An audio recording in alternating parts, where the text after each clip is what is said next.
नमस्कार शेतकरी बांधवांनो, आज खास तुमच्याकरता माहिती घेऊन आला. पाहू शकता मी जे आहे ते आज जुंधळा खोडीत आहे. व्हिडिओ बनविण्याचा मुद्दा असा आहे, आपल्याला जुंधळ्याची भाकर खाऊ वाटत नाही त्याविषयी माहिती सांगणार आहे.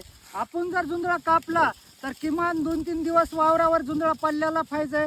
खास त्या व्हिडिओ बनविण्याचा मुद्दा असा आहे की आपल्या जुंधळ्याला एकतर कीड लागते, दुसरा मुद्दा सांगायचा म्हणजे आपल्या भाकरी अशा काळ्या पडतात, आणि तिसरा मुद्दा सांगायचा म्हणजे आपल्याला आपण जर लगे जर जुंधळा खोलला तर एकतर भाकर पण खाऊ वाटत नाही, भाकर काळी होते आणि ज्वारीला आपल्या मस्किडे लागतात. त्याविषयी मी आज माहिती सांगत आहे.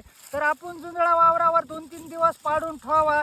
त्यांना आपल्याला ही जी दाट आहे ती, ह्या दाटातला जी संपूर्ण जी रस आहे ती पुढे कणसामध्ये वळतो आणि ज्वारी गोड बनते. त्याविषयी ही व्हिडिओ बनवलेला आहे. आणि जर आपण लगे पाळला आणि दुसऱ्या दिवशी जरी खुलला तर ज्वारीमध्ये ही पूर्ण अर्क ह्या कणसामध्ये येत नाही.